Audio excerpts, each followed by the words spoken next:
The Sunrise Diner sat on the edge of Route 9, one of those timeless roadside restaurants with red vinyl booths, chrome trim, and windows that looked out over the desert highway. At 6 in the morning, when the first light touched the distant mountains, the diner would come alive with the smell of coffee and bacon, and the quiet shuffle of early risers seeking breakfast before their long drives. Maya Chen had worked there for 3 years, ever since she'd aged out of the foster care system at 18 with nowhere else to go. Now 21, she moved through the diner with practiced efficiency, her dark hair pulled back in a neat bun, her white shirt and brown apron spotless despite the demands of the breakfast rush. But Maya's favorite part of the day came at 7:30, when the boy arrived.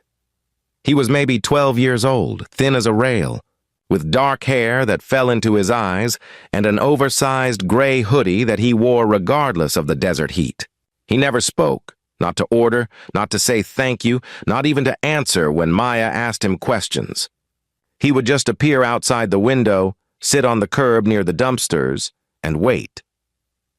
The first time Maya had noticed him 3 months ago, he'd been digging through the trash behind the diner. The sight had broken her heart. She'd brought him a plate of pancakes and eggs, setting it down beside him without comment.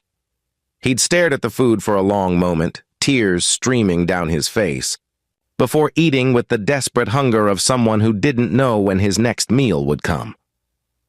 After that, it became their routine. Every morning at 7:30, the boy would appear.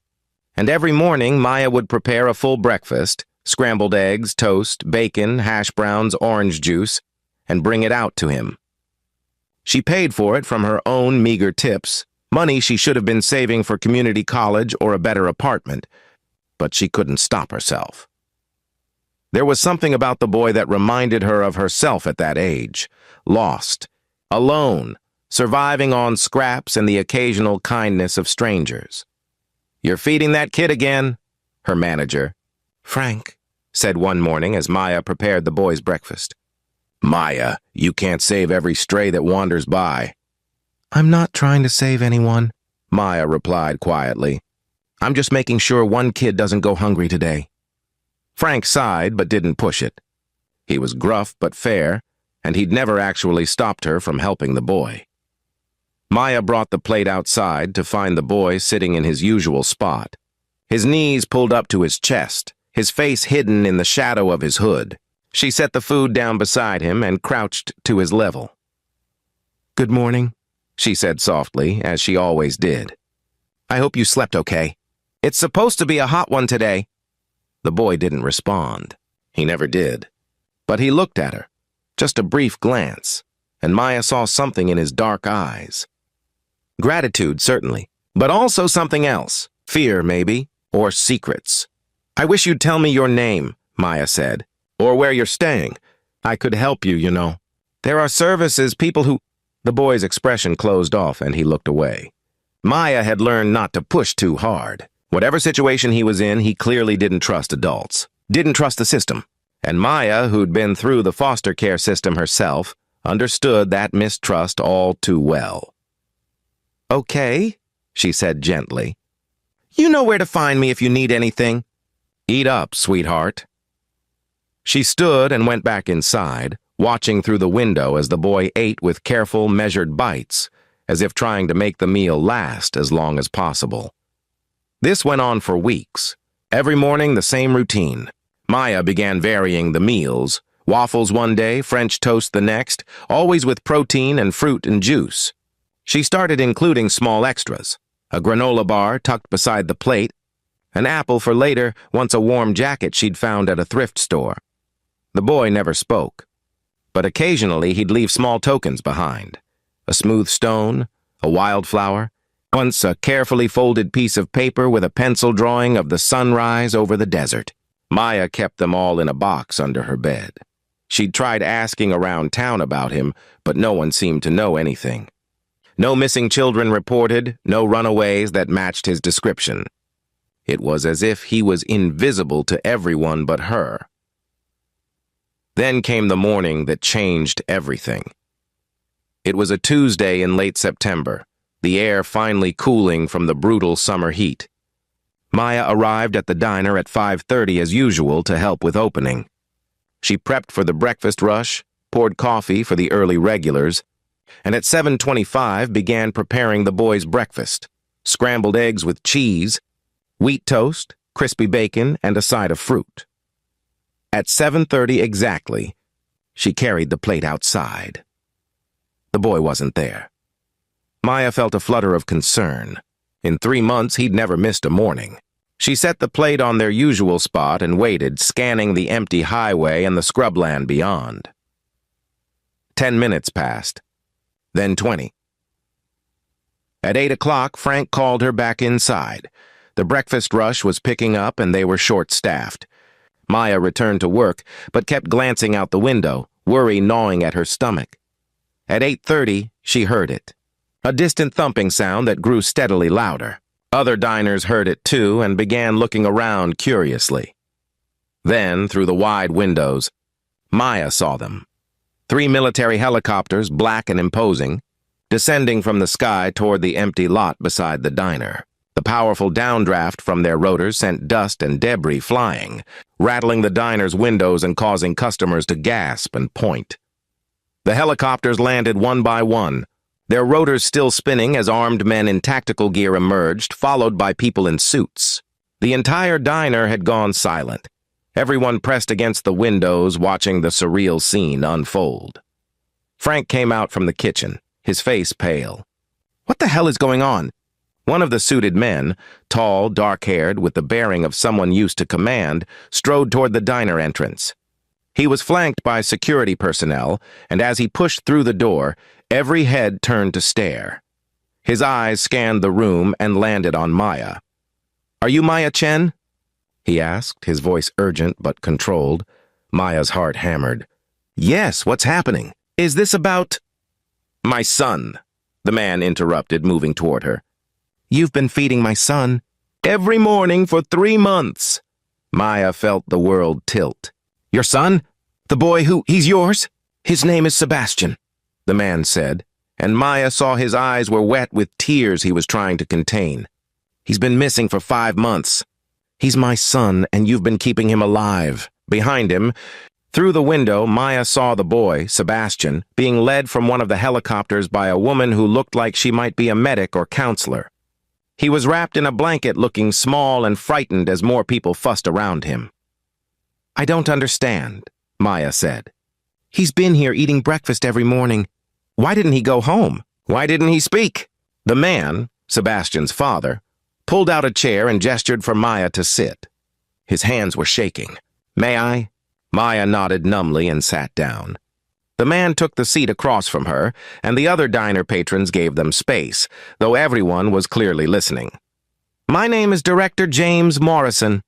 I work for a government intelligence agency that I can't name. 6 months ago, my wife was killed in a terrorist attack overseas." His voice cracked. Sebastian witnessed it. He was right there when it happened. The trauma was profound. He stopped speaking entirely. Selective mutism, the doctors called it. Maya's hand went to her mouth. "I was destroyed by grief," James continued. "I threw myself into work, into finding the people responsible. I wasn't there for Sebastian the way I should have been. I sent him to stay with my sister in Phoenix, thinking he needed space, that I needed time to get my head straight." He wiped his eyes roughly. 2 months into his stay, there was a credible threat against our family. The people who killed my wife found out where Sebastian was. We moved him to a safe house, but he was terrified. He'd already lost his mother.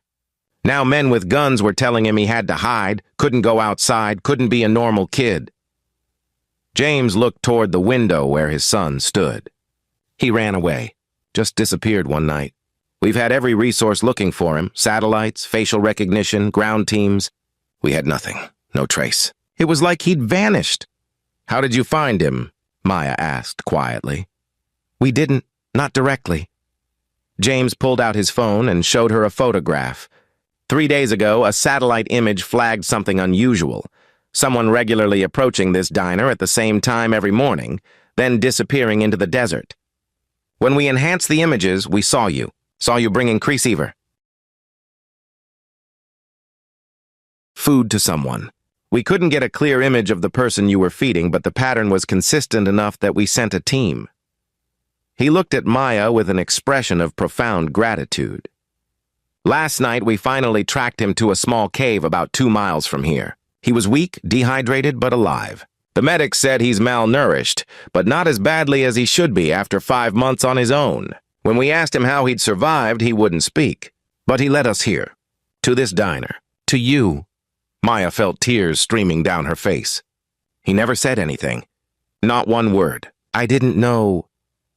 You couldn't have known, James said gently, but you helped anyway. You fed a hungry child every single day, using your own money, expecting nothing in return.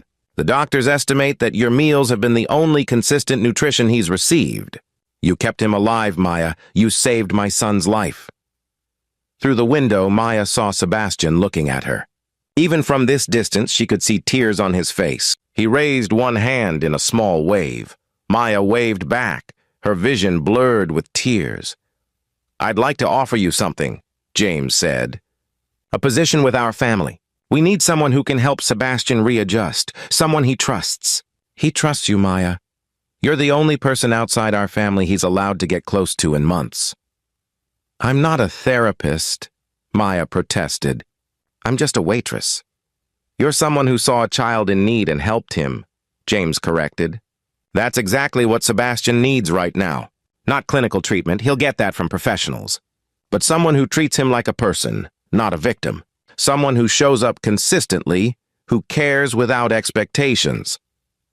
He named a salary that made Maya's head spin, more than she'd make in 3 years at the diner.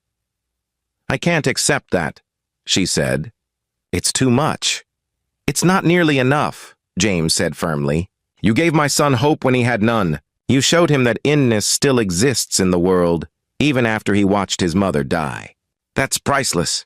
He leaned forward. Please, Maya, say yes. Not for the money, though God knows you've earned it. Say yes because Sebastian needs you. Because I'm a father who's trying desperately not to lose his son, and you're the one person who's been able to reach him. Maya looked out at Sebastian again. The boy who'd sat silently by her diner for months, accepting food without words, leaving small treasures in gratitude. The boy who'd been carrying unimaginable trauma and had still found a way to survive. Can I talk to him first? Maya asked. Of course. Maya walked outside with James following at a respectful distance. Sebastian saw her coming and his eyes widened. When she reached him, Maya knelt down. Hey, sweetheart, she said softly. I just found out your name is Sebastian. That's a good, strong name. Sebastian stared at her, and Maya saw his lips trembling. Your dad asked if I'd come stay with you for a while. Help you settle back in at home. Would that be okay with you? For a long moment, Sebastian said nothing. Then, in a voice rusty from disuse, barely more than a whisper, he spoke his first words in 6 months. You came every day. Maya felt her heart break and heal simultaneously. Yes, I did. Even when it was hot, even when it rained that one time. You always came. Yes. Sebastian's face crumpled, and he threw his arms around Maya's neck, sobbing. I was so scared. I didn't know what to do, but every morning you were there. You didn't ask questions. You just cared. Maya held him tight, this brave, broken boy who'd survived the unimaginable. I'll keep showing up, Sebastian, every day, if that's what you need. I promise. 6 months later, Maya stood in the spacious kitchen of the Morrison family home in Virginia, making pancakes. It was a far cry from the Sunrise Diner, but some routines were worth keeping.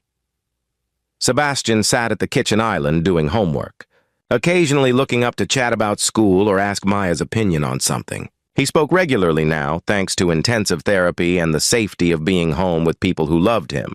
He still had hard days. Grief and trauma don't disappear just because circumstances improve, but he was healing. Maya had moved into the guest house on the property. Her role had evolved from companion to something like a combination of big sister, friend, and trusted adult. She'd enrolled in online college courses, taking advantage of the education benefits James had built into her employment contract. She was studying social work, inspired by her own experiences and Sebastian's journey. "Maya," Sebastian said, looking up from his math homework. "Can I ask you something?" "Always. Why did you help me?" "Back at the diner, I mean. You didn't know who I was. You didn't know if I'd ever speak or even say thank you. Why did you keep feeding me?" Maya set down the spatula and turned to face him. "Do you remember me telling you I grew up in foster care?" Sebastian nodded. "When I was about your age, I was in a really bad placement. The people were mean, there was never enough food, and I felt invisible, like nobody cared if I existed or not." Maya's voice was quiet. "One day I was so hungry I was digging through a dumpster behind a restaurant. A cook found me. He didn't call the authorities or lecture me. He just brought me a sandwich. And then every day for 2 months until I got moved to a new placement, he'd leave a bag lunch for me on a bench near that dumpster." She smiled at the memory. "I never knew his name, never got to thank him properly, but he showed me that even when everything feels hopeless, there are people who care. That kindness exists, even when you can't see it." "So you did it because someone did it for you," Sebastian said. "I did it because I knew what it felt like to be hungry and scared and alone. And I thought maybe if I could help one kid the way that cook helped me, it might matter." She looked at Sebastian directly. "You mattered, Sebastian. Even before I knew your story, even before I knew your name, you mattered." Sebastian was quiet for a moment. Then he said, "I'm glad you found me. That I found you, I mean." "Me too, sweetheart." James entered the kitchen, home early from work. He'd made significant changes to his life since Sebastian's return. Shorter hours, more present parenting, regular family dinners. The work of revenge that had consumed him after his wife's death had been channeled instead into creating a home where his son could heal. "Something smells good," he said, kissing Sebastian's head and nodding gratefully at Maya. "Maya's making pancakes," Sebastian said. "The same ones she used to make at the diner." "The best pancakes in 3 states, James agreed. He'd put on weight since Sebastian had come home. A good sign, the therapist said, that he was taking care of himself again. As they sat down to eat together, Maya looked around the table and felt a warmth that had nothing to do with the food. She'd spent most of her life feeling like she didn't belong anywhere, like she was always temporary, always on the outside looking in. But here, in this kitchen, with this father and son who'd been shattered by grief and were slowly piecing themselves back together, Maya had found something unexpected: home. Not because of the beautiful house or the financial security, though those things certainly helped, but because she'd learned that family isn't just about blood or legal documents. It's about showing up. It's about caring when you don't have to. It's about seeing someone's pain and choosing to sit with them in it rather than walking away. Sebastian had found refuge in her kindness when he was lost. And in helping him, Maya had found refuge too, in the knowledge that her own painful past had prepared her to be exactly who Sebastian needed. That the worst moments of her life had cultivated a compassion that could reach a traumatized boy when nothing else could. Sometimes we save people, and sometimes, in saving them, they save us right back. That's what happened in the space between a roadside diner and the boy who never spoke. In the simple act of making breakfast every morning and expecting nothing in return, in the decision to feed a hungry child rather than look away, Maya had thought she was just giving Sebastian food. But what she'd really given him was hope. Proof that the world still held people who cared. Evidence that even in the aftermath of unbearable loss, kindness still existed. And that gift, the gift of showing up, of caring, of treating someone like they matter, that's the kind of gift that changes lives. For both the giver and the